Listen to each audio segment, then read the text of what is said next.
back on their feet. That is what is happening. Yes, they are trying to. And you know, some of the challenges that came with Melissa at one stage, there was no tags to tag the animals. That were a problem because most of the tags were stored at the main radar building in St. James, and that was a real issue. So farmers had challenge with getting the animals tagged. Even in the Christmas coming to January period, there was a lot of challenge with farmers who had animals to sell and couldn't get them sold because they were that tag. So that is an issue. As a matter of fact, I just came out of a JS meeting this morning, and with JS annual general meeting will be on the 8th of July at Denby, and one of the presentation, what the veterinary director has been invited to make a presentation so that we can discuss those issues that farmers are having as far as the tagging of animals.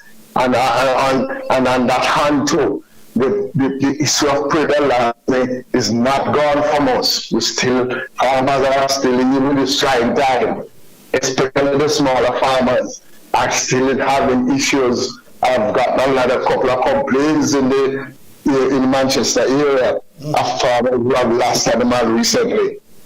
Oh my, yes.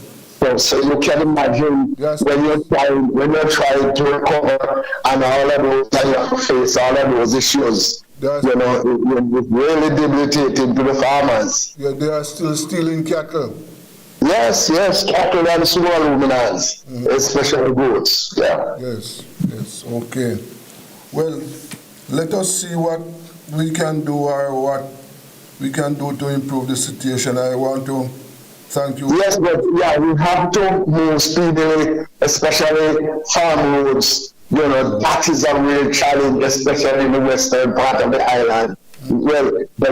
The roads are all over, the main roads, leading in, and also the farm roads. That's a challenge. That's a challenge to farmers. So, but you're not getting any assistance from the Ministry of Agriculture and repairing the farm roads?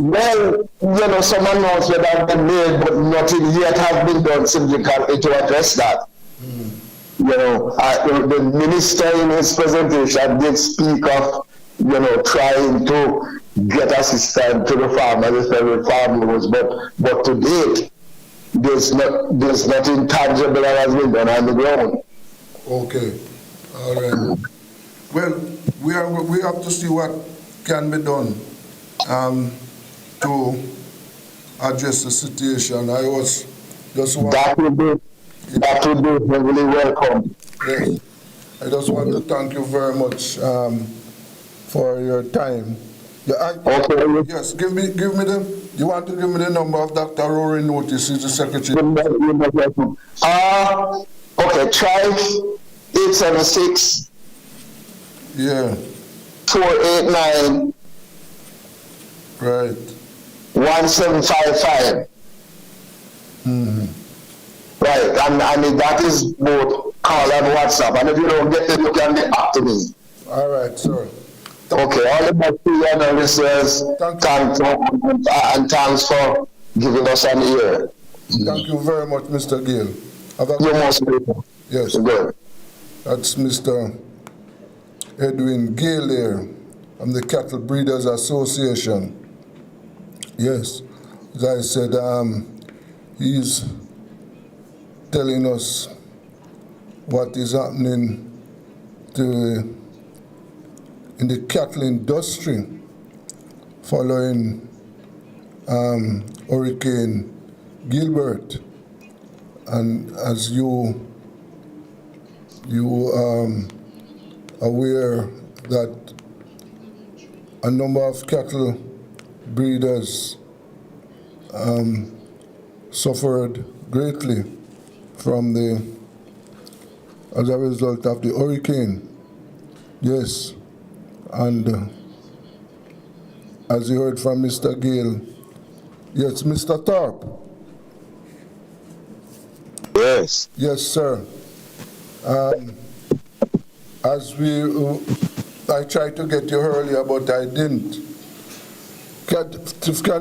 Yes. Can you tell us what is happening in Westmoreland? To how the farming community is coping? Well, a lot of the farmers are on the rebound as we speak.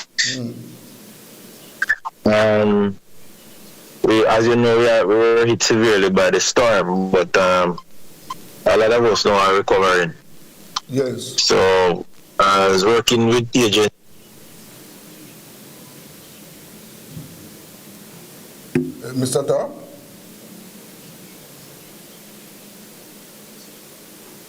Although Mr. Tarp, his phone is muted, I don't know what is. Mr. Tarp, you have to unmute your phone. You're muted. Yes. Sorry about that. As you were saying. Sorry about that. Yes, I was saying that most of the farmers are on the rebound. But first and foremost, a lot of us suffered significantly when it came to housing and infrastructure damage.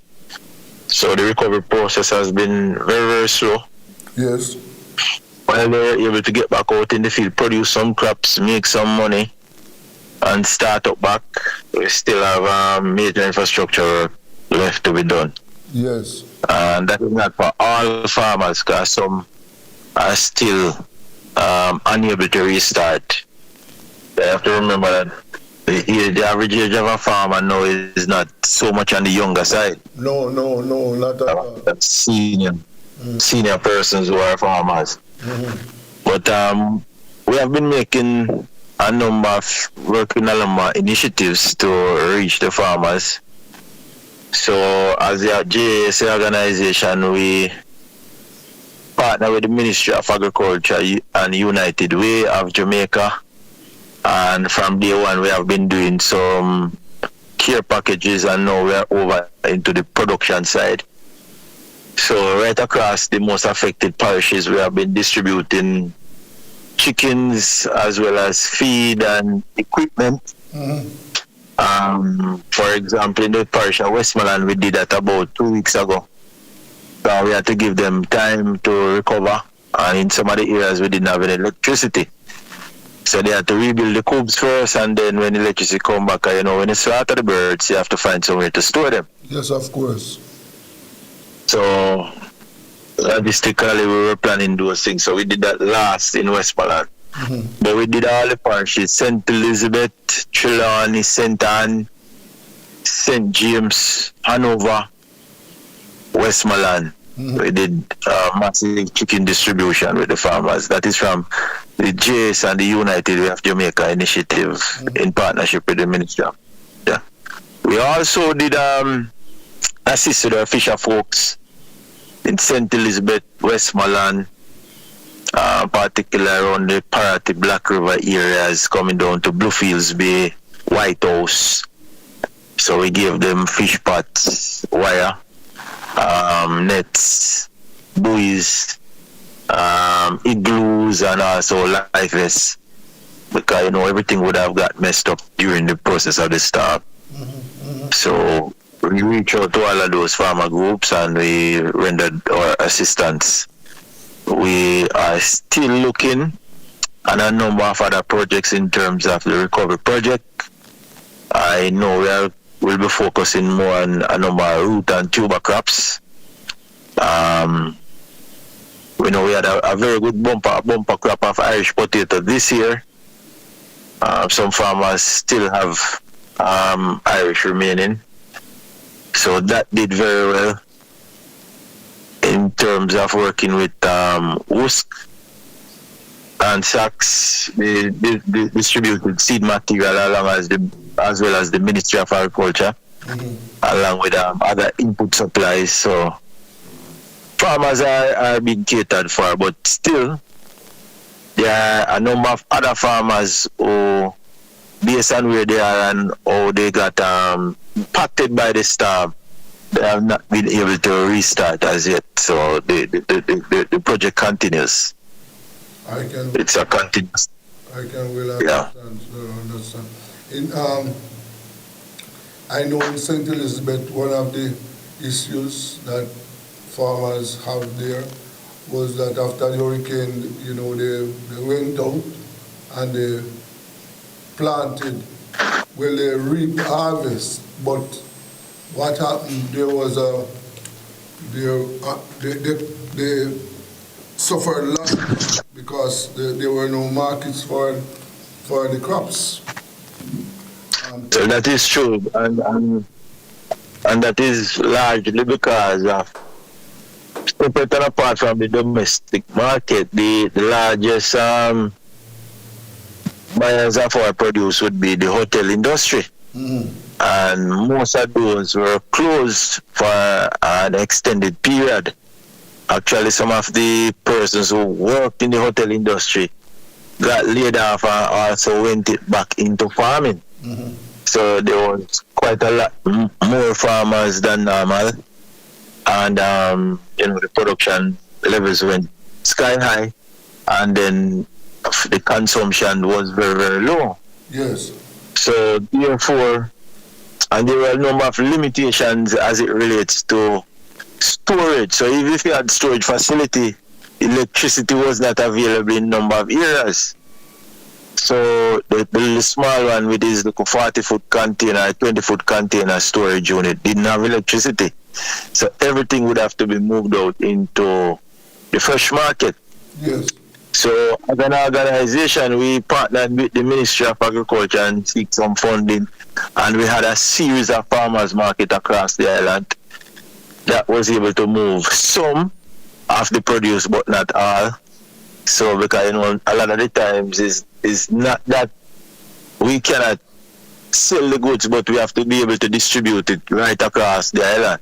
Because you might have a glut of a crop in St. Elizabeth, but in Kingston and St. Andrew, there's a great demand for it. So we had a series of farmers market right across Kingston, St. Ann, Westmoreland, over there in St. Mary and Portland as well. And those were all just run with the aid of the Ministry of Agriculture and RADA. So we put some strategies in place.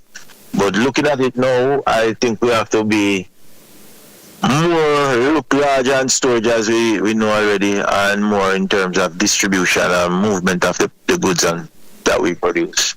Yes. That is what we'll have to be looked at carefully. Well, as you, from where you sit, what we have completed half of the year already. What do you see for farmers this year for the rest of the year? So as you know now, this would be the period in which we start to make preparations to meet the winter market. So going into from here right into Christmas, farmers just have to be aware that we may have a serious drought which is taking place in some parishes already. During the course of this week, I was in St. Mary. I went to have a visit with some of the banana farmers as we were doing the champion farmer judging for the Denby Agricultural Show. And we observed signs of drought in certain areas. Yes. You could see the cracks in the soil. So those are just some new weather phenomena that are affecting us as farmers. So we have to encourage farmers now that a key part of our production plan has to be water storage for times like these. Yes. Same thing we were discussing at the recently held Small Ruminants Association annual general meeting up there in Kendall. And that also was one of the main issues that we discussed, because in order to have good quality small ruminants, we must have good nutrition. And that a lot of that is from forage. So we have to put those kind of mitigation in our production systems.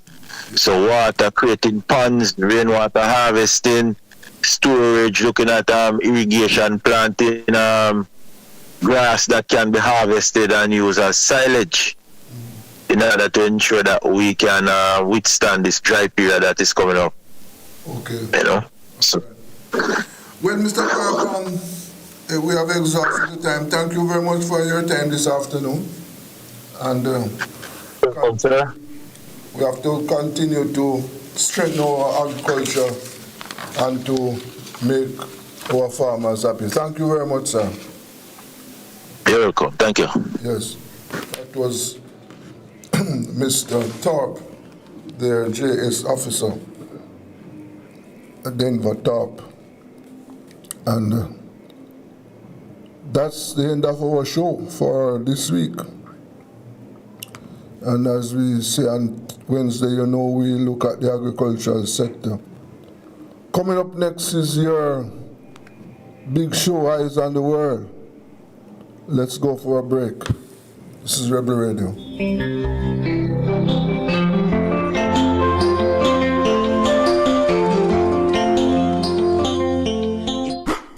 It's the Everybody Sale at New Budget Supplies.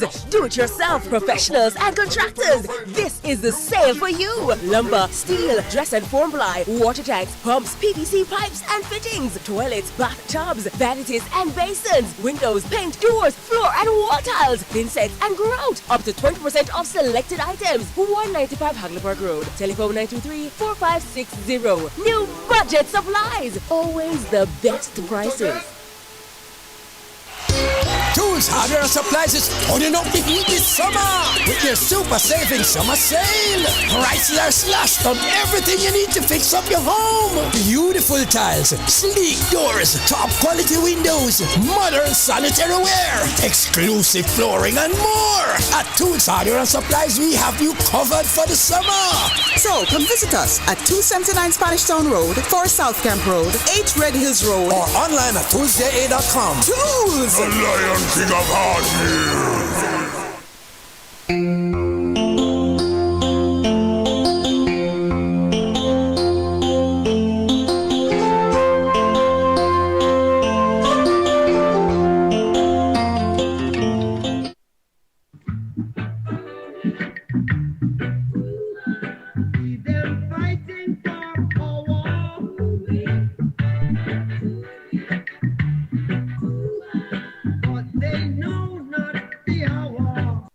Imagine a world where information is power, where news meets insight. This is Eyes on the World, your personal lens. We are watching with you. Stay informed, stay curious, get the world's stories reported to you. Eyes on the World, your perspective.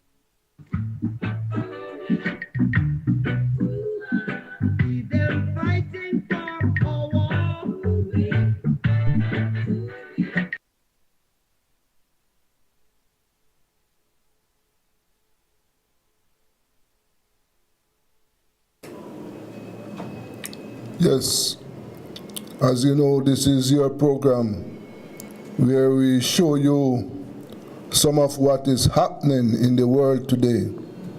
So much trouble in the world. Let's take a look at some of what is happening.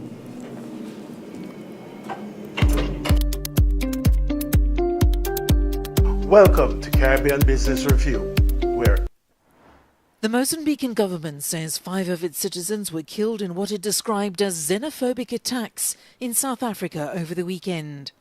It says around 800 Mozambican nationals were caught up in the violence that broke out in the southern coastal city of Mossel Bay on Friday.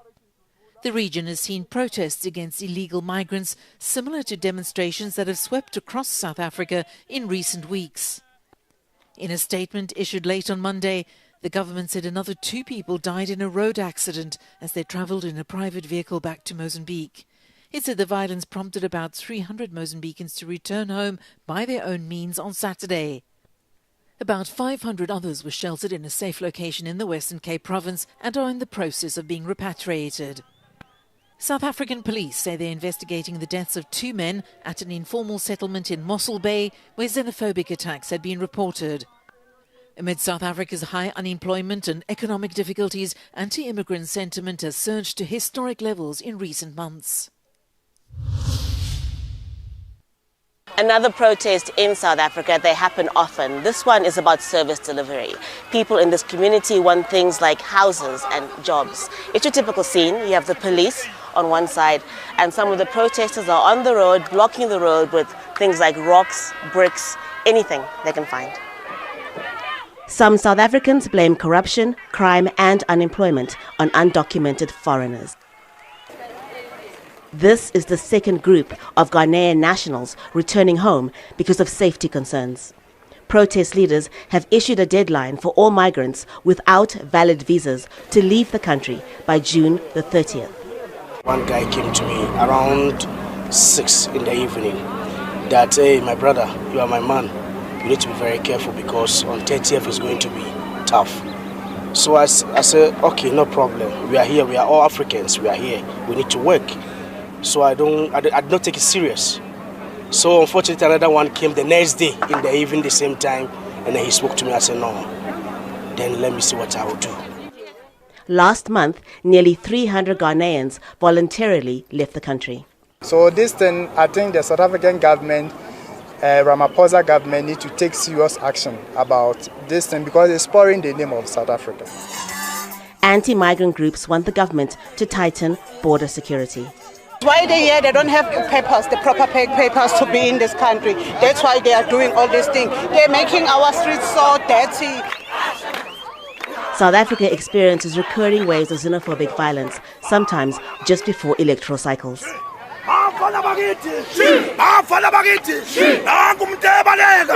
Who is funding the vigilante groups in South Africa? Where is people like Action SA and the Patriotic Alliance? Where are they getting their money? Will they be prepared to disclose who their funders are and for what interest in sowing the kind of racial, nationalistic divisions that they are promoting in their quest for votes? Local government elections are due to take place in November. Harumutasa, Al Jazeera, Johannesburg. Today, CENTCOM is sharing new images of the blockade against Iran in the Strait of Hormuz. Take a look at this. It's got redirected 121 ships now sailing to or from the regime's ports. They're blocking the regime's ports. This as the U.S. and Iran are engaged in a new wave of strikes with peace talks really on shaky ground at the moment. Chief Foreign Correspondent Trey Yinks is in Tel Aviv now with the very latest on those talks. Hi, Trey. Yeah, hey, Aisha, good afternoon. Iranian state media says that Iranian negotiators are no longer exchanging messages with the United States due to Israeli strikes against Hezbollah in Lebanon. Now, those reports did not address the ongoing rocket fire from Iran's largest proxy, dozens of which targeted northern Israel throughout the weekend. Israeli Prime Minister Benjamin Netanyahu vowed to strike the Lebanese capital of Beirut, specifically the Dahya neighborhood, if the attacks continue. There will not be a situation where Hezbollah attacks our cities and our citizens, and its terror headquarters in Beirut and the Dahiyya remain out of bounds. This morning, Iran's Foreign Minister Abbas Araghchi and Iran's Parliament Speaker Mohammad Khalibaf attached a possible deal with the United States to the situation in Lebanon, with Khalibaf saying on X, quote, the naval blockade and escalation of war crimes in Lebanon by the genocidal Zionist regime are clear evidence of U.S. noncompliance with the ceasefire. Every choice has a price, and the bill comes due. It will all fall into place. Now, these remarks come hours after the Iranians launched 2 ballistic missiles toward a U.S. base in Kuwait. That was in response to U.S. forces conducting multiple strikes over the weekend against Iranian targets, according to U.S. Central Command. These U.S. strikes hit Iranian radar and command and control sites for drones in Guruk, Iran, along the coast and on Keshem Island. CENTCOM described the action as defensive in nature to prevent Iran from attacking international shipping lanes and after Iran shot down a $4 million U.S. drone. Now, Aisha, tonight Iran's IRGC is threatening to target northern Israel if those Israeli strikes go after the Dahya neighborhood of southern Beirut. Aisha? Okay, we'll watch it. Trey Yinks live for us. Trey, thank you. All right, joining us now, retired Air Force Brigadier General John Teichert. John, great to see you. Where to begin? Okay, so let's begin here. CENTCOM putting out this message. Last night, 11 p.m. Eastern Time, U.S. forces successfully intercepted 2 Iranian ballistic missiles targeting American forces based in Kuwait. These missiles were immediately defeated. No American personnel were harmed. U.S. Central Command remains vigilant. Will continue to protect our forces from Iranian aggression while supporting the ongoing ceasefire as a defensive measure. We also took out radar and drone launch facilities on Gorak and Keshem Islands. I mean, Iran's just going to keep doing this, right? And until President Trump does this to them, it's going to be the same thing. John, I agree. And I think there were 3 rounds of what we saw this weekend during the last week. Iran provokes. They watch how we respond. It ends up being minimalist in nature, and we talk about how it's defensive in nature. They respond, and then we don't continue. And I think they're testing their underlying hypothesis, which is that we are eager to make a deal, and we don't want to escalate. And the only way that that cycle stops is if we start to strike at the heart of the regime. Right. Okay. I've been directed to look up something that President Trump just put out on Truth Social. Let's take a look at this. I had a very productive call with Prime Minister Netanyahu. Will be no troops going to Beirut. Any troops are on their way, have already been turned back. Likewise, to your highly placed representatives, I had a good call with Hezbollah, and they agreed that all shooting will stop, that Israel will not attack them, and they will not attack Israel. So it sounds like President Trump is trying to calm down Iran, which has said that the ceasefire includes Lebanon. It's an interesting development. It is indeed, and I think Iran feels emboldened enough to walk away from the negotiating table in support of their proxies or the arm of the IRGC and Hezbollah. And I'm concerned that if we don't continue to support Israel and their ability to defend themselves in northern Israel against Hezbollah, then we're just demonstrating further eagerness and emboldening the regime. All right. So what do you think is going on here? So Aragchi and Galibaf have both talked about the ceasefire includes Lebanon. I've never actually seen that in writing, though I haven't seen the new proposal, the Memorandum of Understanding. But if they say, hey, you can't attack Lebanon and expect us to talk about a ceasefire, and then President Trump calls Netanyahu and says, pull back the troops, calls Hezbollah and says, we'd appreciate it if you stopped attacking Israel, is that not throwing a bone to Iran, which is behaving so badly through this whole thing? John, I think it is, and we are now 8 weeks into a 2-week ceasefire, and I think steps like this further embolden the regime and strengthen their negotiating position, whereas strikes by the United States and Israel on the heart of the regime would reverse that. In terms of the position that Iran is in, this is what Senator Chris Coons said. Listen here. Iran is stronger than they were 90 days ago before this war because they've used their cheap and lethal drones not just to close the Strait of Hormuz, but to attack our partners and allies in the region, harming oil and gas infrastructure, hitting our embassies and bases. And we need a stronger, better answer to Iran's ability to close the Strait of Hormuz at will. Now, I would argue that Iran's not any stronger, that they're far weaker than they were. They've just chosen to use these drones. But to this idea, we need a stronger, better answer to Iran's ability to close the Strait of Hormuz at will. I mean, a lot of people are saying, yeah, they try to take out the Strait, take them out. No, and I agree with you there. And I think that the strikes that we undertook in the first 6 weeks of the war were operational and tactical in nature. But I don't think, unlike Israel, we struck at the heart of the regime. And I'm talking about those items within the regime that are their strongholds, their sources of power, the things they value most, internal security sites. I think if we renew kinetic activity and focus on those items, then it puts us back in the driver's seat in the strongest possible position. You used to fly an F-22. Could we take out their capability of keeping the Strait closed? So now that's a combination of joint force activity. I think that is a possibility, and we saw a glimmer of that work in Project Freedom for a couple of days, and then we backed off. And I think it's worth either striking Iran and or forcibly opening up the Strait. Otherwise, time is likely on the side of the regime as they try to wait us out and keep the Strait closed. I thought that this was an interesting observation by our friend Mark Thiessen on criticism of President Trump. He put this out on X. He said, those who say Trump killed the Ayatollah and now the new leadership of Iran is more radical, that's like saying we killed Hitler and now the more radical Nazis are in charge. There are no moderate Nazis and there are no moderates in the Iranian regime.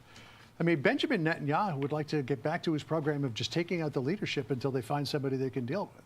Well, and I think, John, I think that might be the only way to ultimately reverse this trend, that the way we see a massive strategic success here is that we find a way to undercut and flip the regime. And I think where we started this war, which is taking out a large swath of the regime and their central military and political leadership targets, is the way that we can actually once again regain the initiative here and hope to see a fundamental change in the regime that would benefit our security objectives. All right, like you say, we're what, 8 weeks into a 2-week ceasefire? So, all right, thanks, John. Appreciate it. Thanks for coming in. Now, be sure to like and subscribe for all. The U.S. military now says overnight it intercepted 2 Iranian ballistic missiles targeting American forces in Kuwait, adding, though, that no American personnel were harmed in this. This comes as the U.S. says that it hit Iranian military sites overnight in defensive attacks. We are seeing new footage of missile launches broadcast from Iran today.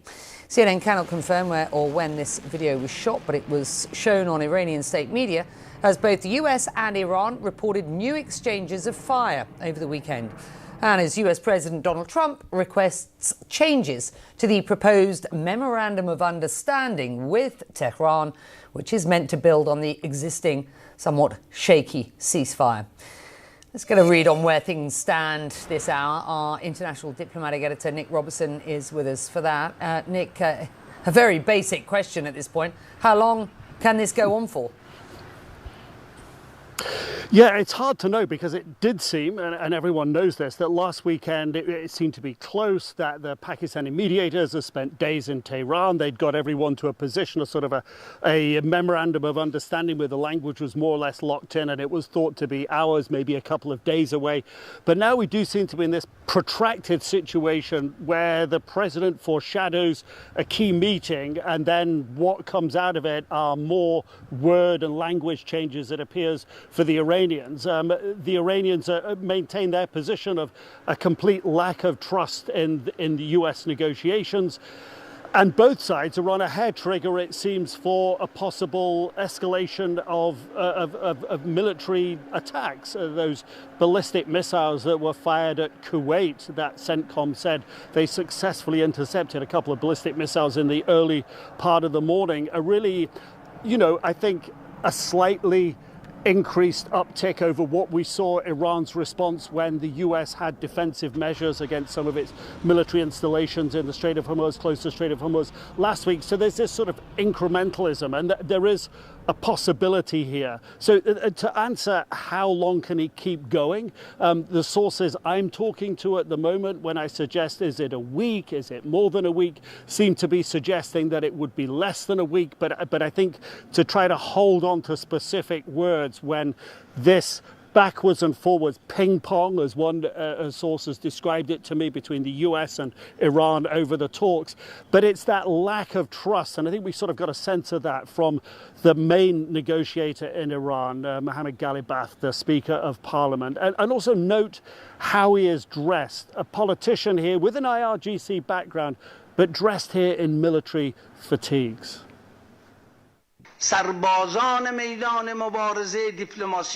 The soldiers on the diplomatic front have absolutely no trust in the enemy's words and promises. Our only criteria is to achieve tangible results before we fulfill our commitments in return. Until we are certain that the rights of the Iranian people have been secured, we will not approve any agreement.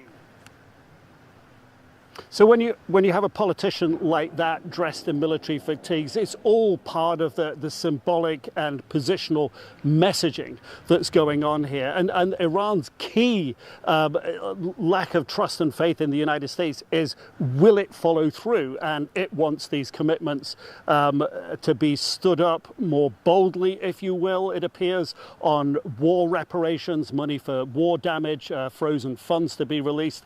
And they don't want to get dragged into a public debate and put out publicly what's being said or not behind closed doors about Iran's position on its highly enriched uranium and its position on enriching uranium going forward. And that's why I think there's so much secrecy around what's going on. President Trump doesn't want these details out there because he doesn't want to be seen to be giving Iran an easy time or a lot of money associated with whatever deal comes through. And we're stuck in that. But so best estimate to your answer, I'll go back to what the source said a little while ago, maybe we're looking at a week or so.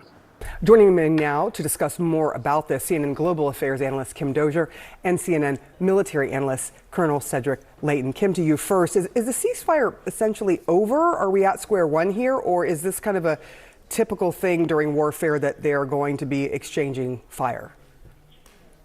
Yeah, we're still in the small skirmish level. We haven't seen the U.S. return to all-out strikes together with Israel across Iran.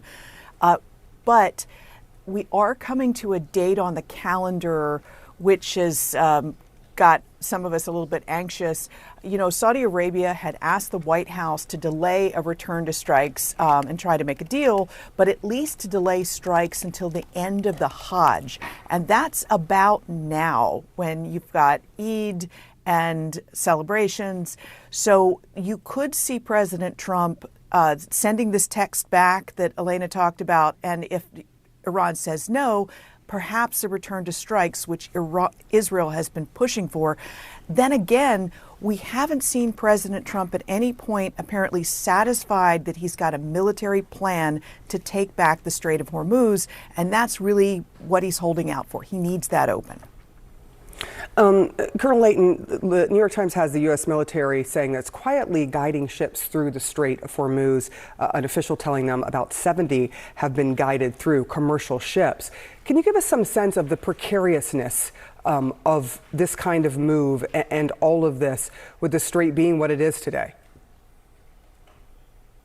Yes, Sarah, good morning. One of the things that they have to watch out for, of course, is mines. And that's really the most important thing that the Navy has to deal with as they guide these ships through the Strait of Hormuz. Of course, the other things they have to watch out for are drones and Iranian missiles. So it really amounts to a complete overwatch element that has to be used here. And in order to do this, they have to very carefully navigate a very narrow passageway, that 21-mile passageway between the tip of Oman and the Iranian coast. And when you do that, there are a lot of things that can go wrong. They're very, the U.S. Navy has had a lot of experience going through these waters over many years, many decades, and they know the area quite well, so they can tell when there's an anomaly, but there's always a chance that a mine could be there, or that something else could happen, such as a drone attack or a missile attack, that could, render this kind of an operation very dangerous. Look, Iran's chief negotiator has said the U.S. is not complying with the ceasefire after those weekend strikes. Here's what he put on X. He said the naval blockade and escalation of war crimes in Lebanon by the genocidal Zionist regime are clear evidence of U.S. noncompliance with the ceasefire. It's interesting here that he has added Lebanon into the mix. What does this tell you, Kim, about the negotiation expectations? Because for a long time, as we've understood it, it has to do with opening the strait, at least the MOU, and the nuclear capabilities of Iran. Lebanon didn't seem to be on the table. What does this tell you? Iran is saying that Lebanon is still part of what it needs to see, especially as we're watching Israel ratchet up the attacks. They just took the Beaufort fort. That's a Crusader-era fort that has sort of a high point over much of southern Lebanon. But it is a real touch point in Israeli society. The last time the Israelis occupied it was 1982, in that nearly 20-year occupation of Lebanon. So it's signals that Netanyahu is not ready to leave that fight. Hezbollah has also been attacking south, and Iran is saying, you've got to solve that, or you're not going to have a full deal with us. Sina Zodi is the director of the Middle East Studies program at George Washington University. He's also the author of Iran and the Bomb, the United States, Iran and the Nuclear Question. He joins me from Washington, D.C. It's good to see you, sir. President Trump has apparently sent back changes to this draft agreement. Based on what we're hearing, does this suggest that the two sides are actually close to a deal, or are there still major obstacles for them to overcome? I think we are still close to the deal. We heard in the past few days that they were very close to the deal. But it appears to me that President Trump is under a lot of pressure, and it was in your reporting actually, that he's under pressure from the right wing of his party, a lot of pundits on the right side, the people who really have historically opposed diplomacy between Iran and the United States.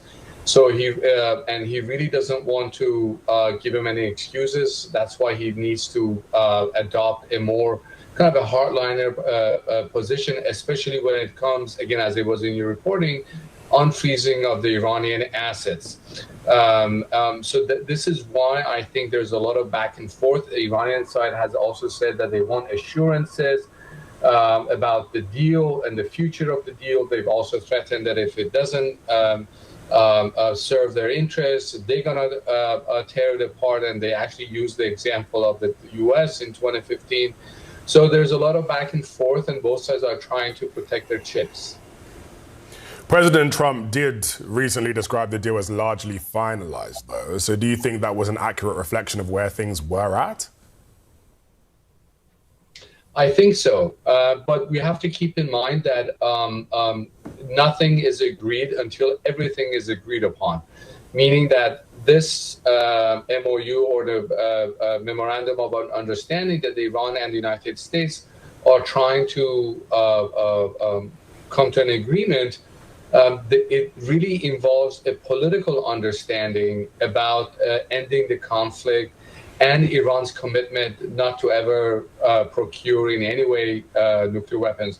But it's going to be far more in detail. There has to be technical understanding of how Iran will curtail its nuclear program and so on and so forth, and what will the United States do. But I still think we're very close, but the details need to be discussed and agreed. If a deal is reached, what would success actually look like for the United States? Is the goal preventing Iran from building a nuclear weapon or eliminating its nuclear future altogether? Well, I think the president's stated comments are that Iran cannot have developed nuclear weapons. This is something that the Iranians have committed themselves under the NPT and actually JCPOA. But I think the president is conflating no-nuclear weapons with dismantling of the Iranian nuclear program, meaning that he really, at least he's under pressure from some people, to pressure Iranians to completely dismantle the nuclear program, something that they are not going to agree to.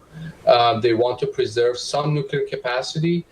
But if he really wants no nuclear weapons, I think there are many ways to ensure that Iran cannot procure or sneak out and develop nuclear weapons. I think there are many ways to do that. For example, the option of zero stockpile of enriched uranium, which was previously on the table, and the Iranians had agreed to it. I think that's one way to ensure that they can never develop nuclear weapons. A moratorium also on enriching uranium, that's also another way that would ease the concerns of the United States for a long period of time.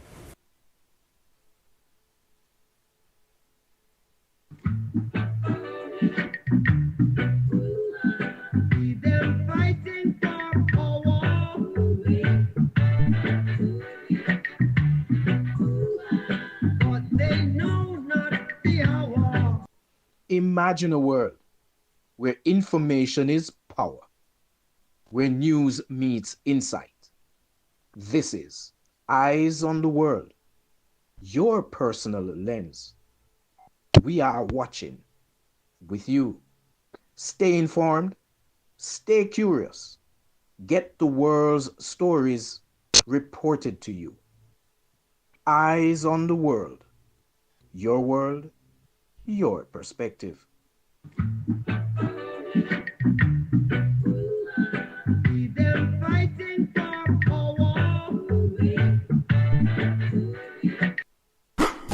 It's the Everybody Sale at New Budget Supplies. Do-it-yourself professionals and contractors. This is the sale for you. Lumber, steel, dress and form ply, water tanks, pumps, PVC pipes and fittings, toilets, bathtubs, vanities and basins, windows, paint, doors, floor and wall tiles, thin sets and grout. Up to 20% off selected items. 195 Hagleyburg Road. Telephone 923-4560. New Budget Supplies. Always the best prices. Tools, Hardware and Supplies is turning up the heat this summer with their super saving summer sale. Prices are slashed on everything you need to fix up your home. Beautiful tiles, sleek doors, top quality windows, modern sanitary ware, exclusive flooring and more. At Tools, Hardware and Supplies, we have you covered for the summer. So come visit us at 279 Spanish Town Road, 4 South Camp Road, 8 Red Hills Road, or online at toolsja.com. Tools! The Lion King of Hardware.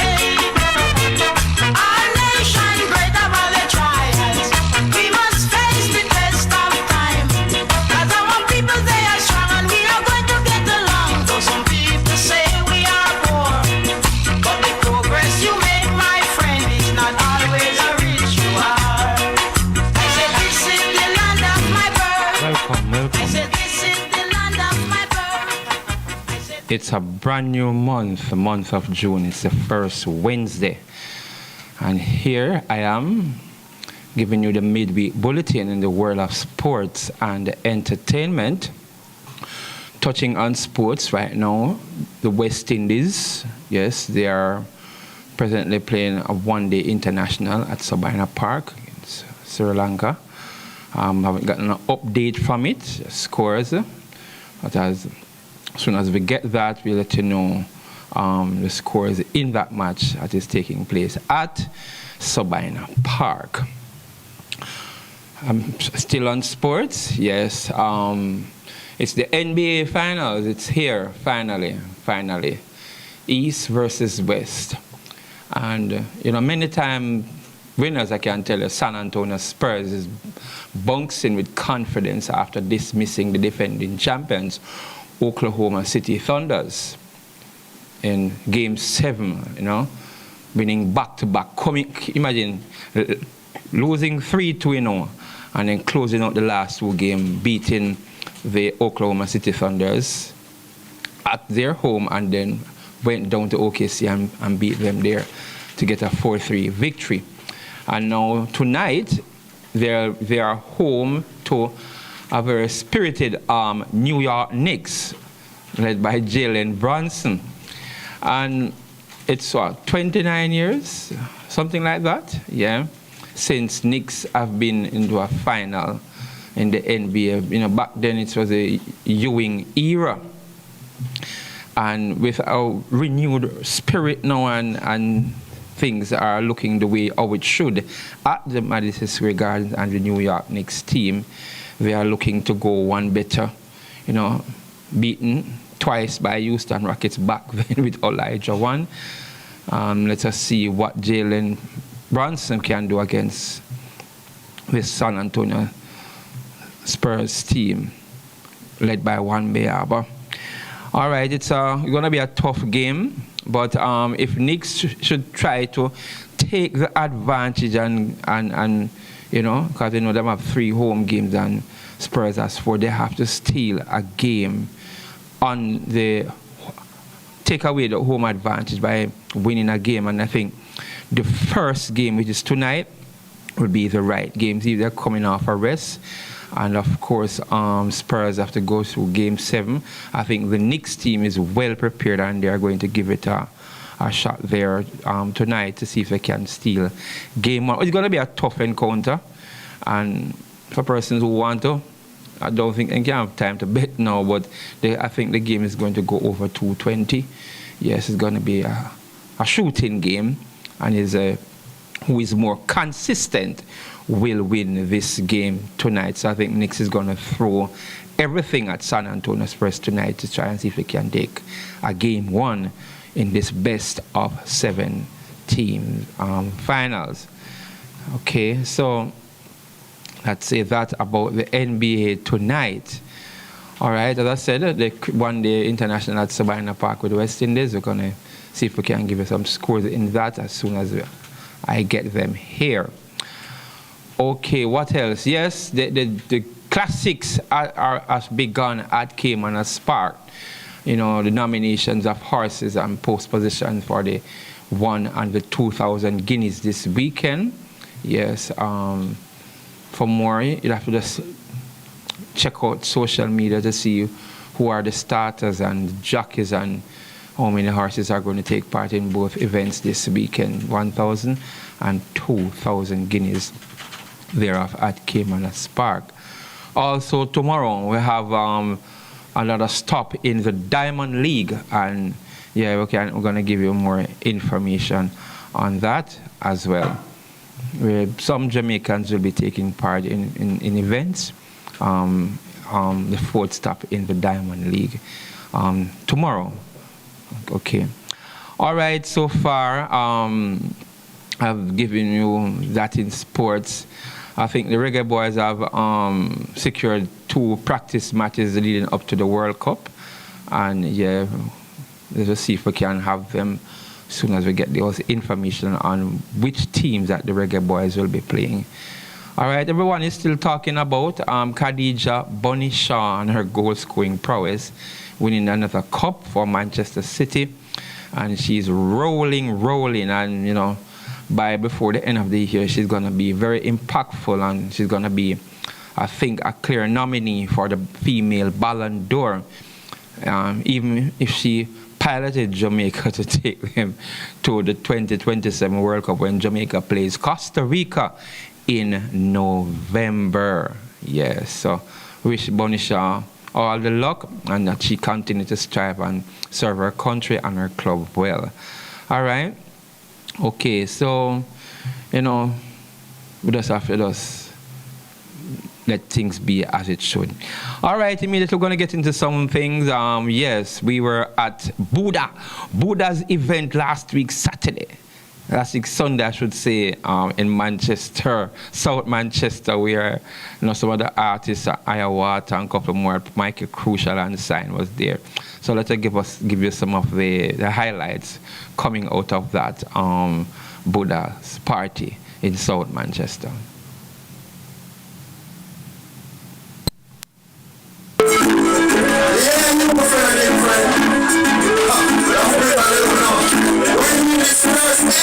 Yeah, man, this is the performance of Ayawata.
Yeah, man, the cool Aston Carter, Ayawata, rolling a good again.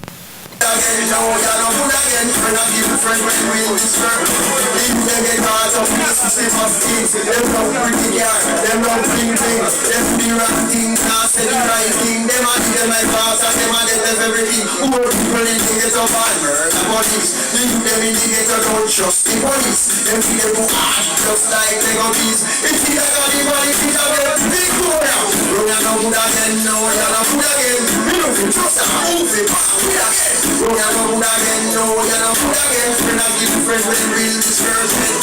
Run ya no good again, no ya no good again. Me no fit trust a move it back with again. Run ya no good again, no. And if you find the church is here, I grow ya no again.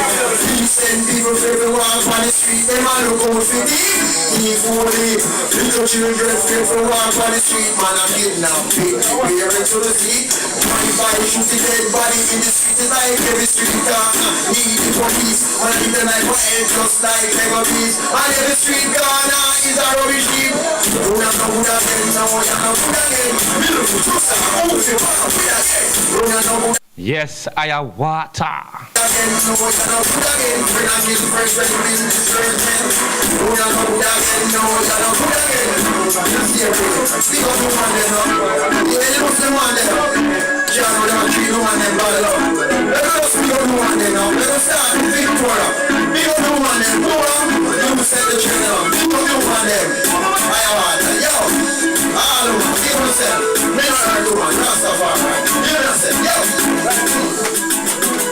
We don't know one them, we said it will 50 girlfriend, we don't know one them, everybody don't get no other. Big up the woman Mary, Kenya, Coney Conception, that's Manila, Philippines, of course, and many more. Yeah, man. As well as Aston Carter, Ayawata say big up the woman them. Big up the woman them, we say you give me love woman, you have 50 girlfriend now. Big up the woman them, send them go, send them go. Woman, me no box up, now kick them in the shoes and now beat them up and then get the man shoes. Woman, me no use up, now them in a lot. Remember me, just in a woman, me no me can't do. Hey, woman, me go down, take me to a shot. Woman, me be able to take my emotion. Every woman is there, but I stop and treat the woman, them good at them, I want to next man. Hey, big up the woman, them. We say if you love woman, they have 50 girlfriends. Big up the woman, them. Why, they find out that I'm out of that. You don't even want them. Say if you love woman, they have 50 girlfriends. Big up, say them, go, say you want them. Give me a man.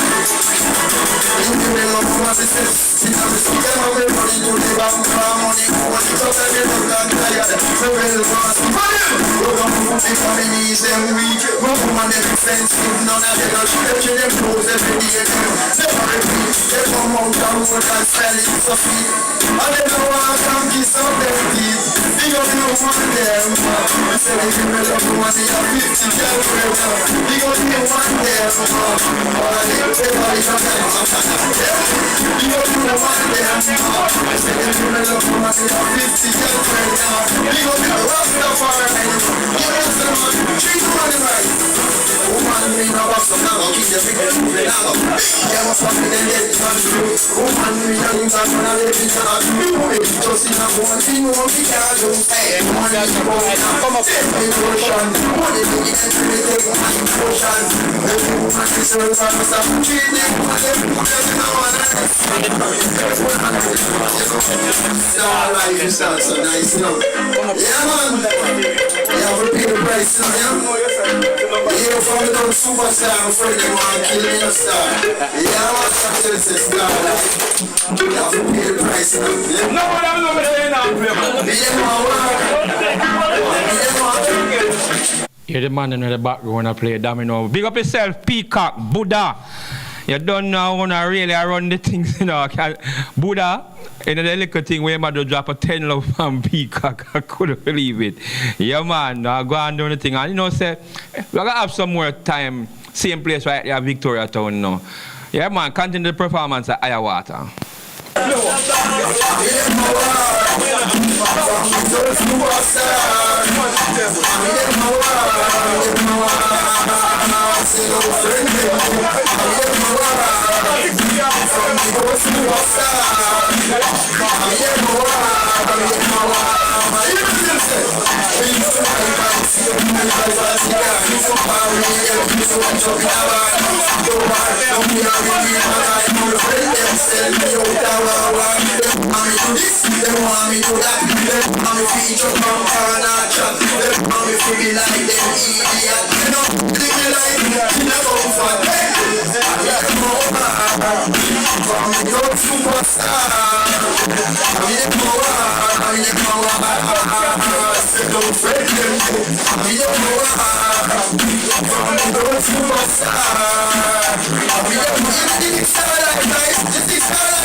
I want to make sure the musical token still continue, right? However, I want it in the reach of this microphone most a special thing going on that so with the juggling, with the laser mobile and the special gets artists, you know. So we want there with the whole place and one of the whole coming we can get some good artists, you know, and some good music from laser mobile, you know. Yeah, man, it's about live stream on Rebel Radio TV, all that things. So on a normal team like this, we have been a good party, you know. So if you don't know something, you can hear what I want to say, you know, a specialty. Reach comes down from the land right now. Every further hesitation, yeah, man. Popular things here. Mikey Crucial, Mikey Crucial, Mikey Crucial. I took some time alone, if y'all the girls, you know, was what we really needed. You said this time would hurt more than it helps, but I couldn't see that. I thought it was the end of a beautiful story, and so I left the one I love at home to be alone. Give me a selector. I got some of you of yourself, you know. That's how we get to Manchester, Manchester. Watching our things that here from everywhere. Big up, big up. I don't want to man in the house. I want to sex somebody who else here.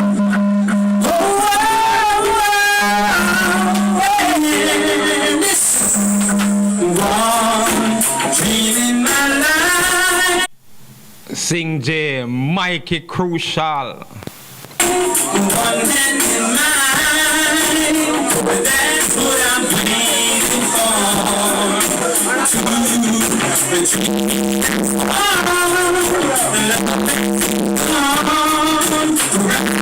So much more.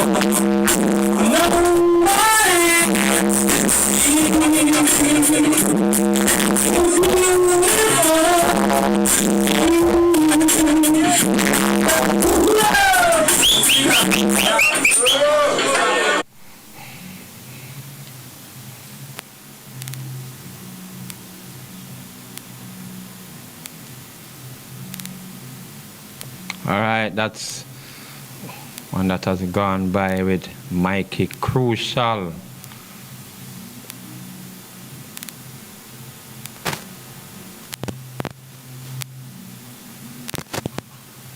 All right, I'll get through with that. Okay, I'm trying to get this one with Mikey Crucial.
Him on the one deck, quality kind of poor and low, but you'll get back to Mikey Crucial on the other one.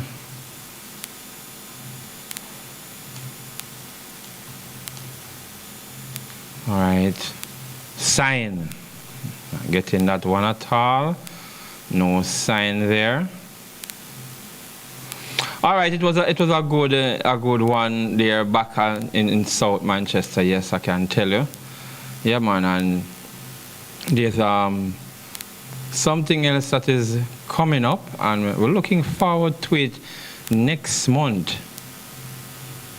Yes, I can tell you, we can look forward to it next month. Let us give it to you right here before we get out of here. All right, I'm going to give you a few more music, and then we can give you that one that's coming up next month. All right. One of my artists there, or this is the one that them telling us about coming up next month, yes. Say something. Yeah, man, you don't know Michelle thing up on the boss. Michelle thing. Come out in your numbers and support. Know when to talk, know when to build. Come chill with us, you know.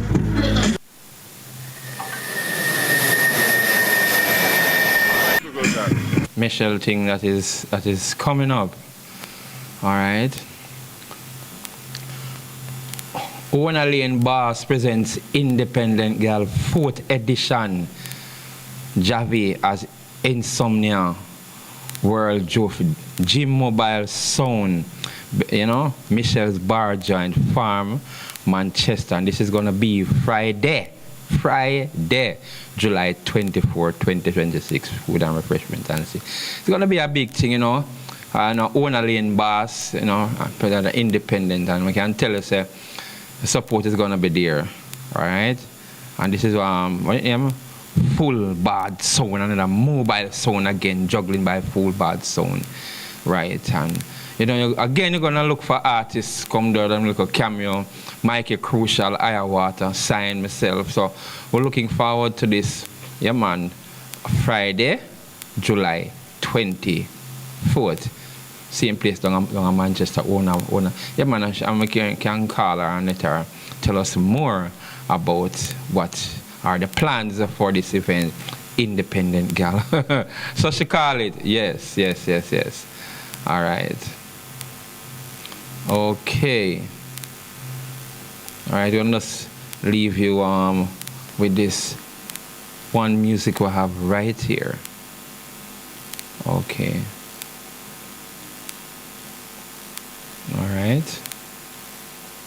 You know, one of my artists, you know, yes, Garfield Blake, King Malakia, Babylon.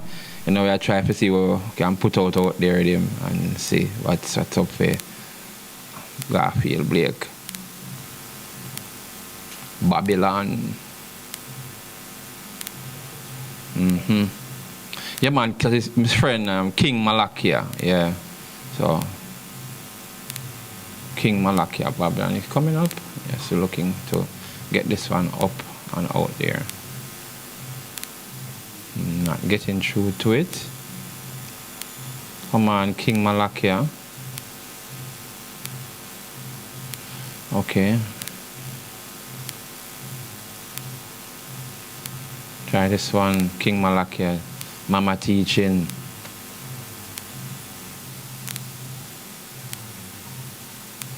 Okay, this one is going to take us out. Right here on the world of sports and entertainment. King Malakia.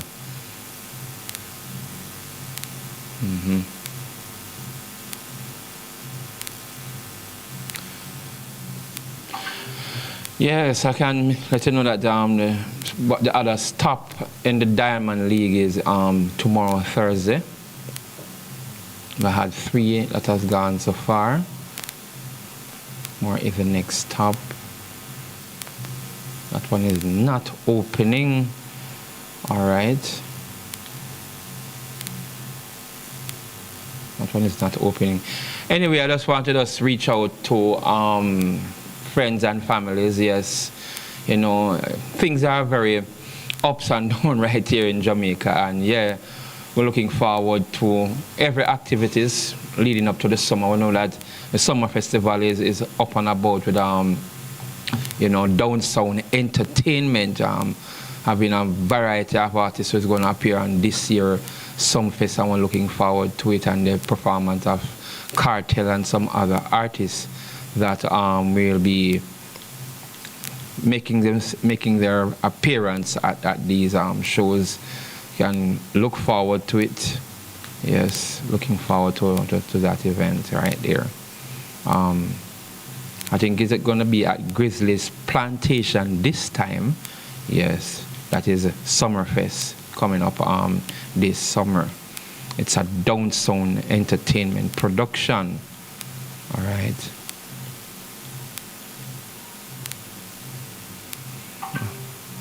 Okay. Let me just close off with this one from Espinoza. Hope we can get this one. All right. I don't know, it's kind of holding up.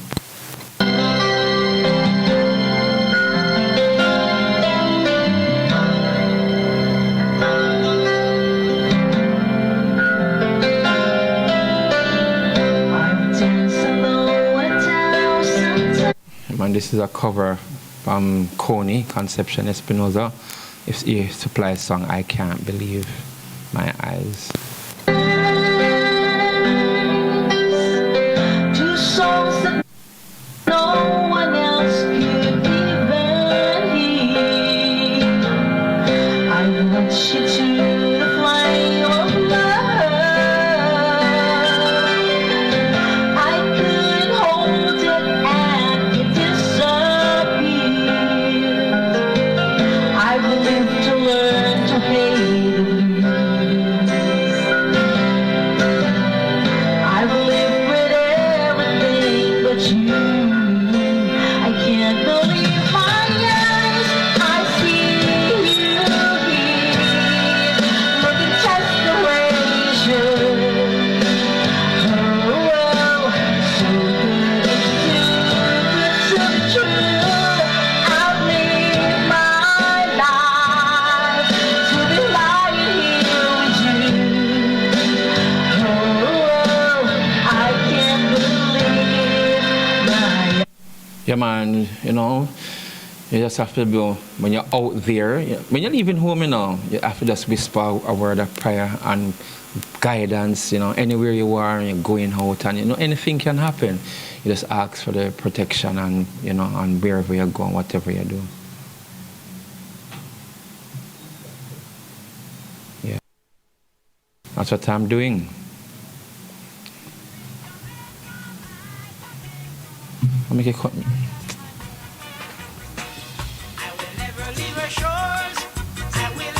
Kevin.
the Everybody Sale at New Budget Supplies. Do-it-yourself professionals and contractors. This is the sale for you. Lumber, steel, dress and form ply, water tanks, pumps, PVC pipes and fittings, toilets, bathtubs, vanities and basins, windows, paint, doors, floor and wall tiles, thin sets and grout. Up to 20% off selected items. 195 Hagleyburg Road. Telephone 923-4560. New Budget Supplies. Always the best prices.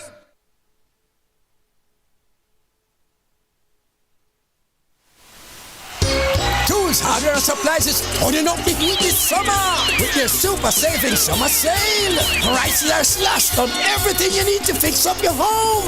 Beautiful tiles, sleek doors, top quality windows, modern sanitary ware, exclusive flooring, and more. At Tools, hardware, and supplies, we have you covered for the summer. So come visit us at 279 Spanish Town Road, 4 South Camp Road, 8 Red Hills Road, or online at toolsja.com. Tools! The Lion King of Hardware.